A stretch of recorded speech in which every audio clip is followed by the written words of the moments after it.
Welcome into another Conquest, the Last Argument of Kings battle report. I'm David, Sunburn Infinity on the Discord, and I'll be providing quick commentary and a review of this match between 100 Kingdoms and City States.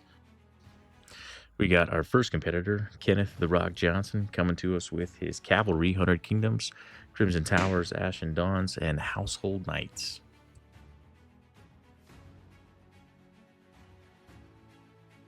In his first warband, we've got the Mounted Noble Lord and a pack of Household Knights, making a 7-brick with exceptional defense and offensive capabilities. The Mounted Squires are giving us our light option, fast moving, and a good against ranged enemies. Let's take a look at the Supremacy. Professional troops, always active, while friendly feudal regiments are within 8 inches of a friendly feudal character. They reroll unmodified rolls of 6 during clash actions and when making defense rolls. For our masteries and heirlooms, we have Oliphant's Roar. The regiment this feudal character is currently attached to gains the Glorious Charge special rule. Glorious Charge. When a stand with this special rule performs a successful charge, its impacts are resolved with +1 clash characteristic and Terrifying 1 until the end of the round.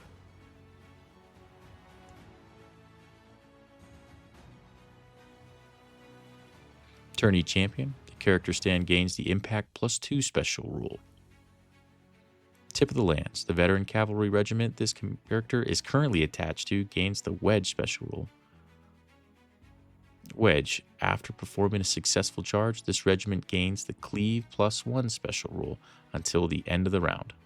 Our second and final warband is led by the Priory Commander, Crimson Tower, in with a block of Order of Crimson Tower, followed by another 5 block of Crimson Tower, and 2 orders of the Ashen Dawn. That makes 1 light, 1 medium, and 4 heavy regiment for 8 activations. With this lower activation count, Kenny's going to need to effectively utilize each one of his activations and get as much trade value as he can for each activation. For Dynastic Ally Supremacy, we have the First Blessing. Activated all friendly The Orders regiments add +1 to their attacks characteristic and gain the Hardened +1 special rule. For heirlooms and masteries, we have Calidburn. Enemy regiments must reroll successful defense rolls against hits from this character during charge, clash, and volley actions. Eccentric fighting style. This character stand adds +2 to its attack characteristic and rerolls failed hit rolls and successful defense rolls.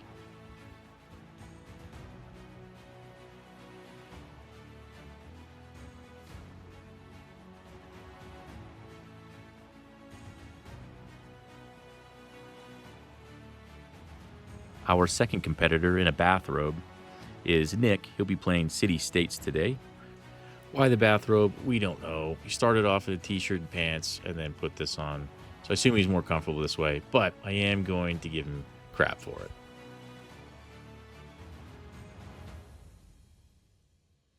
In his first warband, he has the Polemarch as his warlord, in with a block of Phalangites, and we also have a light regiment of Thorkites and 2 heavy units, the Sacred Band, and our heavy monster, which is the Hephaestion. Let's look at the Polemarch Supremacy. Army of Lions, always active. The regiment this character stand is currently attached to, including any auxiliary stand, and the character stand itself adds +1 to its clash characteristic to a maximum of 4, gains the Tenacious 1 special rule. In addition, friendly red infantry regiments currently within 10 inches of the warlord may re-roll failed unmodified morale rolls of 6. Battlefield once per game before players roll for priority, reveal the top card of your command stack. If that command card is a Polemarch, the player may choose to automatically win the round's priority roll. A short summary of that supremacy is that the City States player is able to choose when they are going to take the first turn or take supremacy. There is no rolling. For masteries, we have Atalanta Spear. This character stand gains +1 attack characteristic and the Cleave 1 special rule.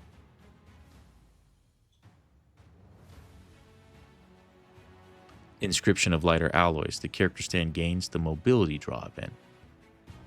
Mobility. Until the end of the round, the infantry regiment this character stand is currently attached to removes 1 from its defense characteristic to a minimum of 1, losing the Phalanx and Shield special rules, and adds +3 to its March characteristic. A regiment that had the Phalanx special rule and lost it as a result of this draw event may still not enter a piece of garrison terrain. The Aristarch leads our second and final warband with a similar block of Phalangites.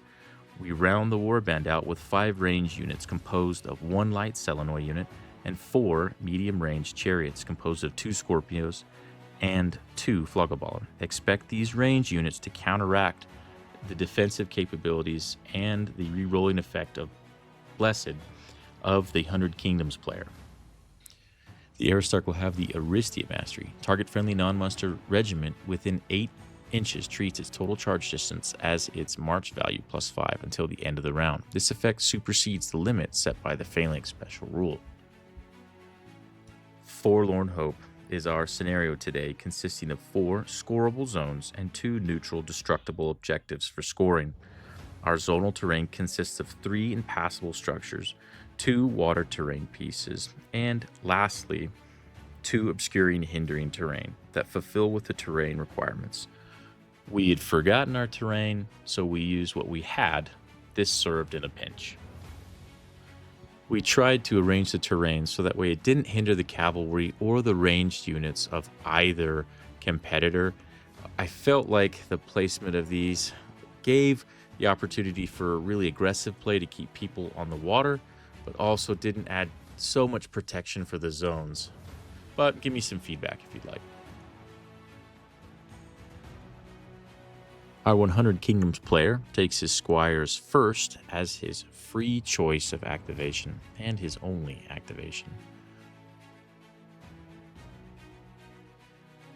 Our City States player rolls for his Selenoid and also chooses for free his Thorakites and will have 2 regiments to bring in.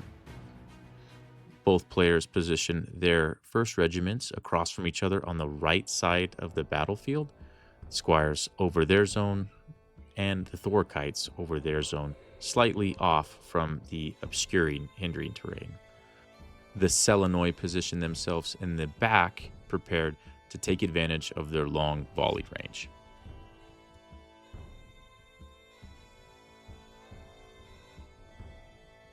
Round 2 begins. Our city-states player is very successful with his reinforcement roll and chooses to bring in his Polemarch with Phalangites, 2 Phlogobalens, and the Aristarch with his own Phalangites as his free choice, giving him 8 activations this round. Our 100 Kingdoms player, Kenny, has only 1 medium and takes his Mounted Noble Lord and Household Knights into battle. That gives him 3 activations.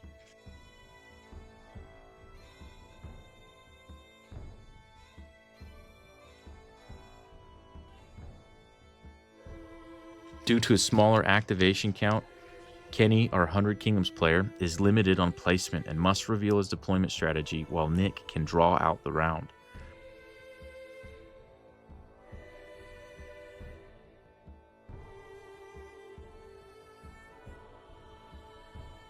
Our 100 Kingdoms player makes his final move by positioning his squires in charge clash range of the enemy on the next turn, but the Thorakites have fluid formation, and because of the Aristarch's Aristia, this will give the Thorakites 13 inches of charge clash range, which Kenny was not aware of.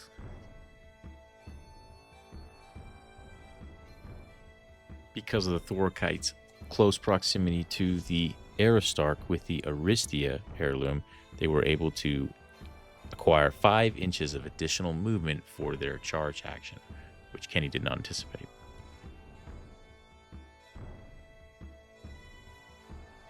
The Thorakites make quick work of 2 of the squire stands.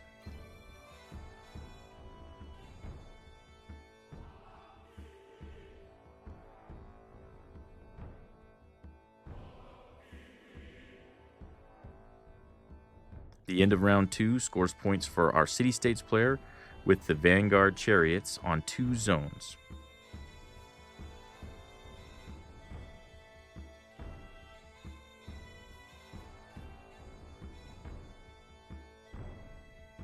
Round 3.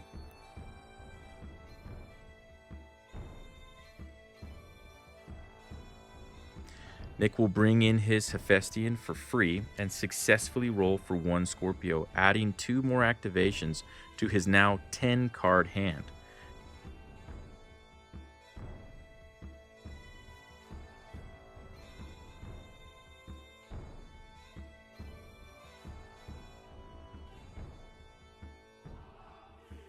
Kenny will bring in his Priory Commander and Crimson Tower, but only achieve one additional heavy Ashen Dawn for 6 activations.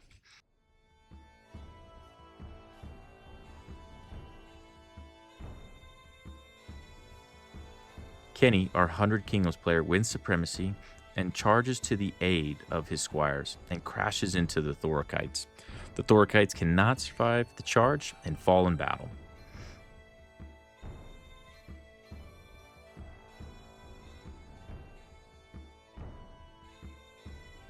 Our City-States player pushes his Flogaballons forward, now uncontested this turn, and pushes forward his Phalangites on the battlefield on opposite flanks. The objective marker and household knights begin to feel the pressure from the City-States volley or ranged units.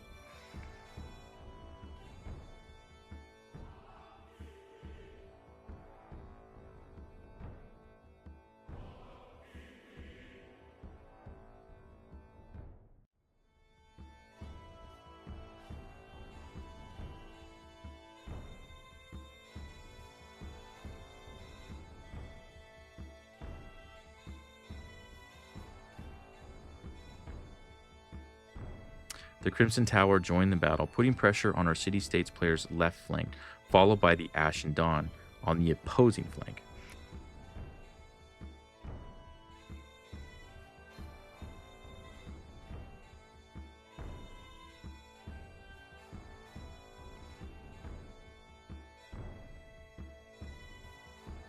The Hephaestion joins the battle, and Kenny crashes his weakened squires into the most forward Flogaballon to salvage the last usefulness of the regiment, to stop the potential for ranged attacks and block the newly arrived monster.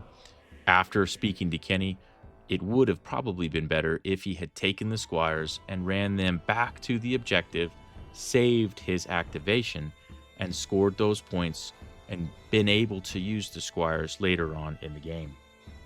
Kenny did place the squires in an effective position to block future charges from the Hephaestion and other regiments, but in the weakened state, the squires could be killed by a volley or could be clashed and killed, and that would leave him down one more activation. As turn 3 comes to an end, we see our City-States player and 100 Kingdoms player tied for zone control, but the points lead goes to the City-States.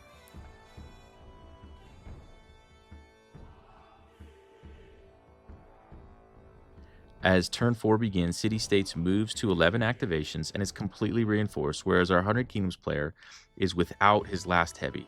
That will arrive on turn 5. Kenny sits at 7 activations.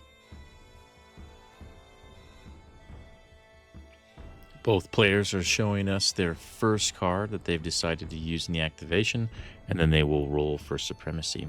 100 Kingdoms generally had initiative the entirety of the game because of the lower activation count. Kenny, our 100 Kingdoms player, took the Household Knights first in anticipation that the Squires would be the first regiment of his to fall if he lost the Supremacy, and then that would have allowed him to charge and clash into the Scorpios. On the other side of the flank, the Ashen Dawn also had a clear path to charge into the Flogaballon, but they would show their flank to the Phalangites and that Polemarch that's waiting on the zone. The Household Knights move back and charge into that Scorpio, but are unable to do the damage to kill it, so now they're locked in place. On the other side, the Ashen Dawn do have enough damage with that charge clash, and they're able to take down that last remaining Flogaballon, leaving only the 2 chariots on that side. With the Household Knights unable to deal the final blow to the Flogaballon, the Crimson Priory and the Crimson Tower must spend its charge activation to contest the zone and remove the chariot. This has left the Crimson Tower regiment exposed on its front and side flank. The Hephaestion charges forward, taking the opportunity of the short distance and building his spell power through successful charge and clash damage, bringing the once 7-stand unit to 4. The Hephaestion spellcaster is unique in that in all the damage that he does helps compound his spellcaster ability, and he gets terrifying while in contact for both his charge, or all three, his charge, clash, and spellcast. Without delay, the Aristarch and Phalangites take advantage of the flank attack, and even without the benefit of Inspired, they make quick work of the Crimson Tower defenses. Kenny, our 100 Kingdoms player, had anticipated that the defense of his Crimson Tower would be enough to hold from both front and the side, but unfortunately, with successful rolls and from really poor defensive rolls, that Crimson Tower unit would go down. That is the dynastic ally that he intended on using in order to create a better defensive unit going forward. This has removed 2 activations and the dynastic ally supremacy of our 100 Kingdoms player.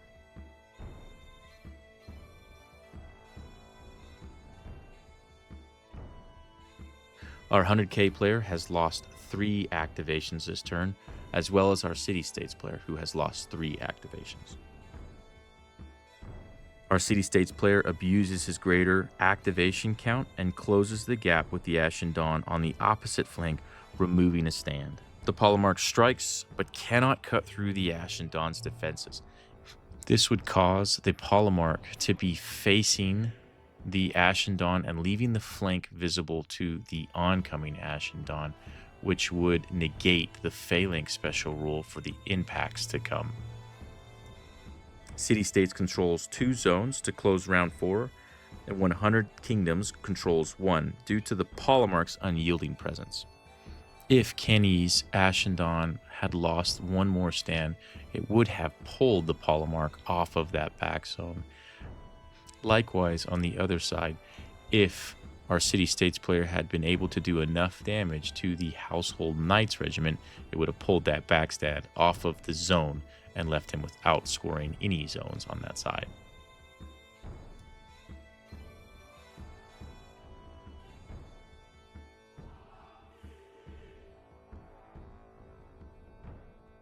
Turn 5 would see City States use the supremacy of the Polemarch. The urgency of the Polemarch on this turn is to clash and destroy the Ashen Dawn on that right flank in order to turn the face of the Polemarch's Phalangites regiment to block the incoming charge clash from the Ashen Dawn. Phalangites would remove up to 3 impacts per stand from that Ashen Dawn, and also remove its ability to inspire as it comes through the front.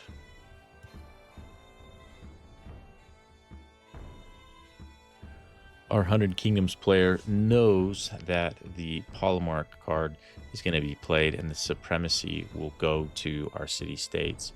But because the Household Knights are in position to only charge the other Scorpio, it's going to create a situation where either the Aristarch or the Hephaestion is able to charge the flank of this unit. The Polemarch and the Phalangites inspire off of the strat stack or the entourage ability, and they clash into the side of the Ashen Dawn, but are unable to remove all of the stands and leave the Ashen Dawn broken. This does not allow the Phalangites to reform and to face into the oncoming Ashen Dawn regiment.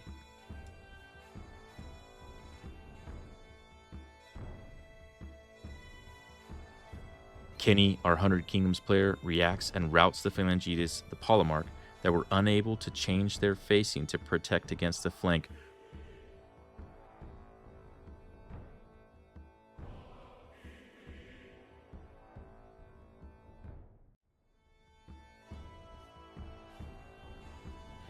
With the loss of the Polemarch and the Phalangites on this side of the battlefield, the Ashen Dawn regiments can safely take the 2 zones or attack the Sacred Band and the Scorpio and take these zones from this side with the threat of the Polemarch and the Phalangites gone.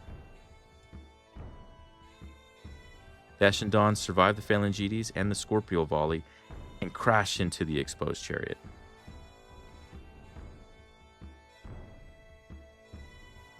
The household knights are pinned by the opposing Scorpio and draw out their charge. But after destroying the chariot with the household knights, they're able to change their facing and be out of the line of sight of the Hephaestion.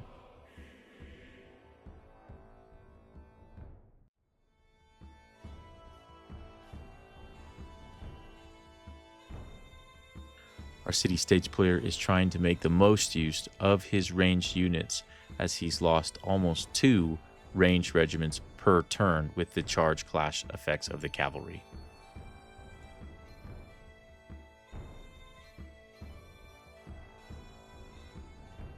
The onslaught of the volley continues as the city-states player desperately tries to cut through the defenses of the cavalry.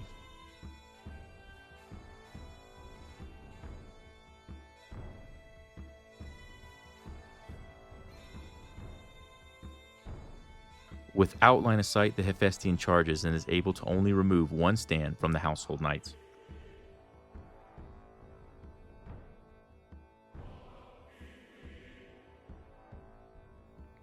The Sacred Band comes out as our city-state's last heavy and last regiment to join the battlefield.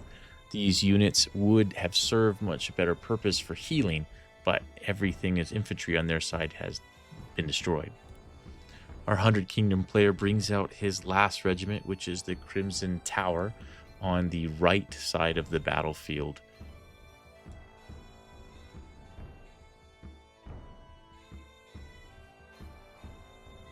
Before the close of round 5, the City-States player surprises the 100 Kingdoms player with a march charge from the Aristarch and his band of Phalangites, causing no damage but putting themselves in position to score the zone and to clash on the next turn.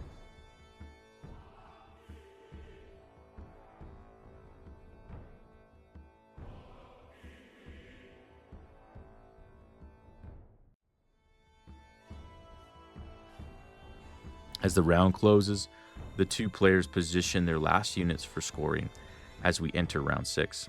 Nick holds 3 zones to Kenny's 1. The game is slipping from the 100 Kingdom player's hands. In looking at the overview of the battlefield, the Sacred Band is in threat range for charge clash from the Ashen Dawn.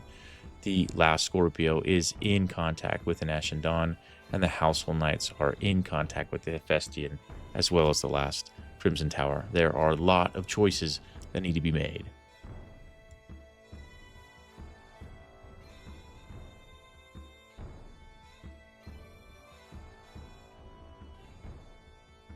The Sacred Band falls to the Ashen Dawn, and our 100 Kingdoms player has secured the left side of the battlefield and the zone.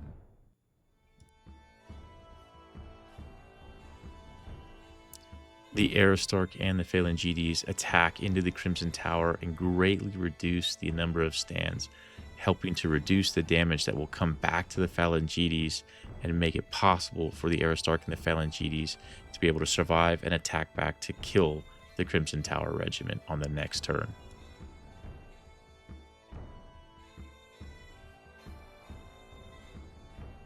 The Household Knights and the Mountain Noble Lord desperately try to tear through the Hephaestion, but are only able to achieve 8 damage on an Inspire clash.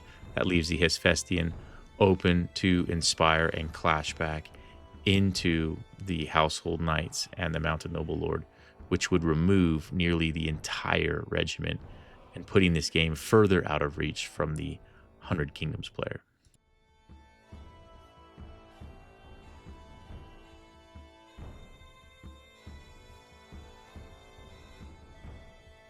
And looking at our battlefield, the Ashen Dawn are locked on the scoring zone and are unable to keep helping the forces of our 100 Kingdoms player.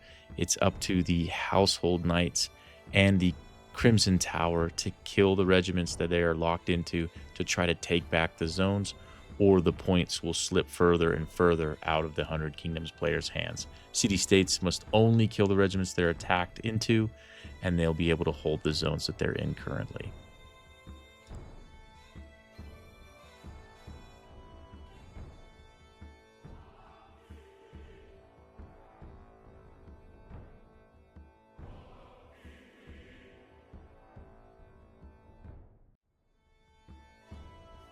Our City States player queues up his Hephaestion, and our 100 Kingdoms player will queue up his Household Knights as their first activations. It will come down to supremacy, and our 100 Kingdoms player will have initiative or advantage and will win that advantage and choose to go first and play the Household Knights first into the Hephaestion.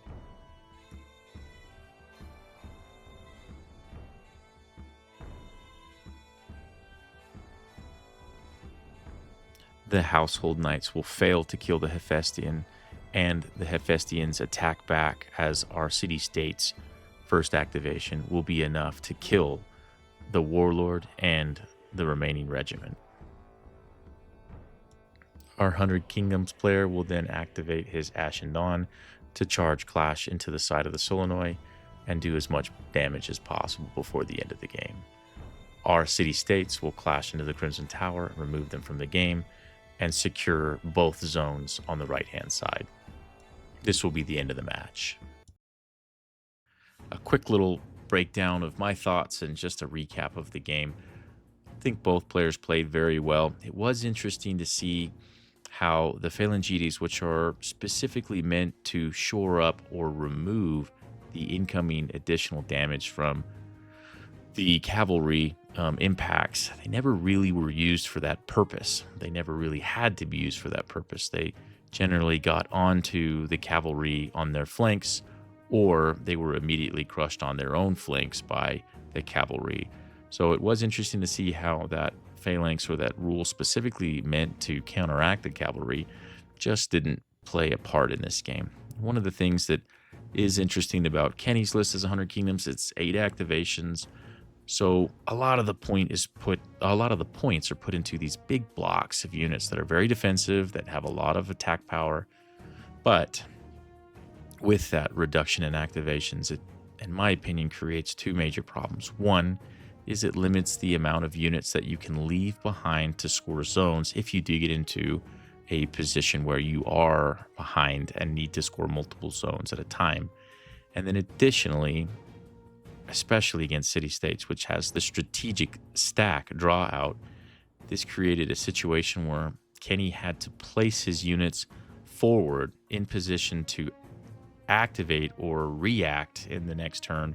And that gave Nick the opportunity to, 1, see where he was placing his units, and then 2, in some instances, take activation control and move and come into contact, specifically where the Aristarch moved into contact with the Crimson Tower on his back zone, and very, very impactfully in the beginning with the Thorkites and the Hephaestion Aristarch on his dynastic ally, Priory Commander. So those 2 instances kind of were impactful as far as activation delay. The other thing, too, that I talked about with Nick after was I believe that he did a good job using his chariots to draw out the damage from the cavalry. But the best or most effective damage against your blessed units is going to be those shooting regiments. So maybe pushing the Phalangites up would have been better. But Kenny brought all of his regiments forward, or our 100 Kingdoms player brought all of his regiments forward in quick succession, and didn't give much time for himself to reinforce with the next activation. I think if you are limited on activations and you are sending units down one at a time, it really will pan out kind of the way that it did, where large bricks will get attacked on the front and the side at the same time, and it really doesn't matter how defensive they are, they will start to fall quickly, as we saw kind of with the Household Knights, the Squires, and the Crimson Tower. Kenny wasn't successful in getting all of his regiments in, but that's difficult when you have 4 heavies. So I would probably recommend maybe just waiting until some of those get a little bit closer and are in range on their next activation to kind of take advantage of that March Charge or Charge Clash effect that they have. Hard to say. It's easy to look back in hindsight and say what you think would have done better or played better. But I know that if Kenny had one thing that he could have changed this round, it would have been pushing that Crimson Tower unit up and exposing the flank, and the front to that Hephaestion where he would have lost his dynastic ally. So that's the close. That's a wrap for this. Thanks for watching. Trying to keep these short and sweet. We'll improve on the terrain. We have terrain, and it looks good. We just didn't bring it. And we can improve, too, just on painting the units. Make this look better. Make it feel like a more put-together game. And that's on us. But I appreciate you guys watching. Any comments or feedback, let me know.